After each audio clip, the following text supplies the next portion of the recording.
आदि शक्ति की स्वरूपा माँ दुर्गा जो शुंभ और निशुंभ का वध करती है, जो संसार में पापियों का नाश करती है, उन्होंने शुंभ और निशुंभ का वध कैसे किया, इसकी कथा जानेंगे।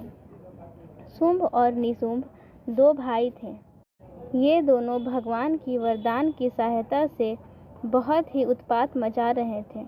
एक बार की बात है जब शुंभ और निशुंभ दोनों भाई इंद्रलोक पर आक्रमण कर देता है। आक्रमण करने के बाद दोनों भाई मिलकर देवताओं को पराजित कर देते हैं और असुरों का राज स्थापित कर लेते हैं। इस प्रकार से देवताओं को वहां से भागना पड़ता है। देवताओं के पराजित होने के कारण इसके फलस्वरूप स्वर्ग पर देवताओं का ना होकर के असुरों का राज स्थापित हो जाता है। जब अन्य देवताओं के द्वारा भगवान शिव को इस बात का पता चलता है तो वह जानते हैं कि देवताओं के इस कष्ट का निवारण माता पार्वती ही कर सकती है और देवताओं को माता पार्वती ही कष्ट से मुक्ति प्रदान कर सकती है।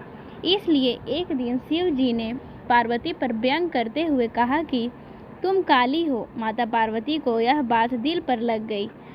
पार्वती ने भगवान शिव से कहा कि आपने मुझे काली कहा है, मैं आपको गोरी होकर दिखाऊंगी।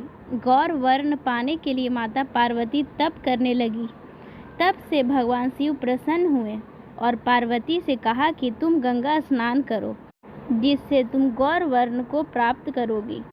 गौर वर्ण हो जाने के कारण तुम गौरी कहलाओगी। भगवान शिव की आज्ञा पाकर माता पार्वती गंगा में स्नान करने चली गई। पार्वती जब गंगा स्नान कर रही थी, उसी समय गंगा तट पर शुंभ निशुंभ के कब्जे से स्वर्ग की पुनः प्राप्ति के लिए सभी देवतागण आदि शक्ति की आराधना कर रहे थे।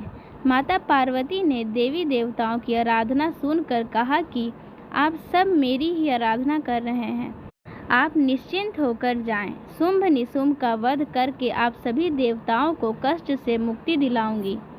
गंगा स्नान के पश्चात माता पार्वती गौर वर्ण की हो गई और उनके शरीर से श्यामल वर्ण कौशिकी प्रकट हुई।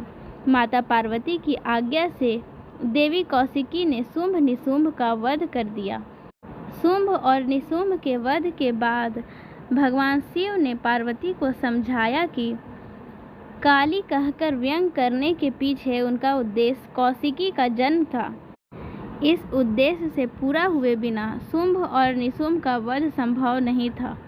इस प्रकार माता पार्वती के कौशिकी रूप ने शुंभ और निशुंभ का वध किया, जिसके फलस्वरूप देवताओं ने वापस से स्वर्ग की प्राप्ति की और पुनः सारा कुछ वापस से सही तरीके से चलने लगा। जय भोलेनाथ, हर हर महादेव।